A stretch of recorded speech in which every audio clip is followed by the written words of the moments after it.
মানে ও যাই বলতো আমি তাই করতাম, কারণ অভিনয় আমাকে দিয়ে আসে না, আমার মায়ের পিঠ দাঙ্গা ফেসাদ ঝগড়াঝাটি এগুলো আসে, ঝামেলা। টিমকে ধন্যবাদ, ইয়ামিন, এলান এবং আমাদের প্রেস, আমাদের অনেক মানুষ এখানে, খসরু ভাই আছেন, জয়, সবার নাম বলতে গেলে বিপদ। আমি শুধু প্রডিউসার মহোদয়কে জিজ্ঞেস করেছিলাম দিয়ে ম্যাডামকে যে আপনি এতদিন সিনেমা বানান এত পরে আসলেন কেন? উনি বললেন এতদিন টাকা ছিল না, এখন আসছে। আমার খুব ভালো লাগছে যে এই ব্যাপারটা এরকম। তো আমি মূল পয়েন্ট একটু পরে ঢুকছি।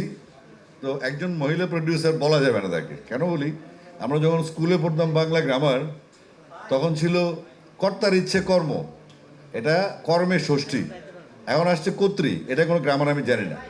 অর্থাৎ আমাদের মেয়েরা এগিয়ে যাচ্ছে এবং প্রত্যেকটা সোসাইটিতে আমরা বাংলাদেশে নারী পুরুষ সমান আছি, বরং বাংলাদেশে নারী বেশি আছে কিছু পার্সেন্টেজে।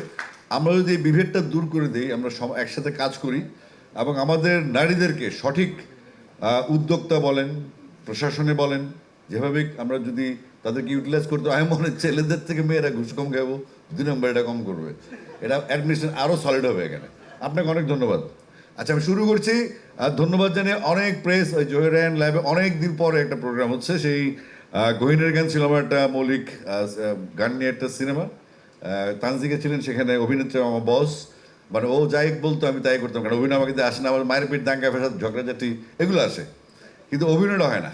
তো তানজিকা অনেক হেল্প করেছিল এবং এই যে একটু আগে দেখলেন সদরঘাটের পান, এটা আমি আসলে এখানে শুটিং করার কথা না, বাট তানজিকার প্রতি একটা স্নেহ, একটা ভালোবাসা আছে, ওকে আমি অনেক স্নেহ করি এবং ভালো লাগে ওর পার্সোনালিটি, সব কিছু মিলে, যে কারণে এলানের চাইতে বেশি আমি প্রিভিলেজ দিয়েছিলাম তানজিকাকে এই জন্য কাজটা করা। Thank you.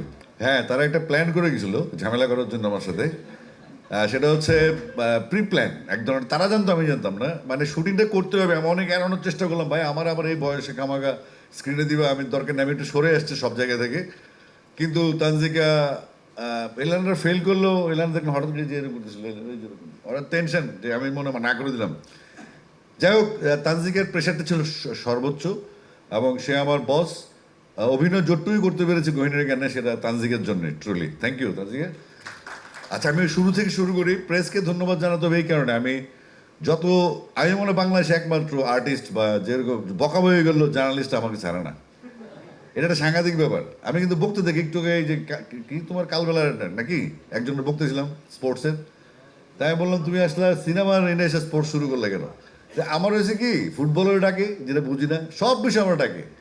তো একজন উপস্থাপক আছেন আখতারুজ্জামান আছেন, লিখেন ভালো, বাংলাদেশের বিখ্যাত সাহিত্যিক, কথা সাহিত্যিক।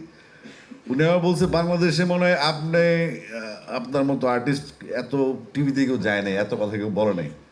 আমি বলছি আমার কারণ ডাকে, আমিও যাই না, করতে পারি না। সুতরাং প্রেসের সাথে আমার সম্পর্কটা আসলে আমার ক্যারিয়ারের শুরু থেকেই এখন পর্যন্ত জাজল্যমান, যেটা থাকবে। আমি বকি বা যাই করি না কেন, একটা পর্যায়ে আমি ঠান্ডা হয়ে যাই এবং তাদের সাথে ভালো সম্পর্কই থাকে আমার সবসময়।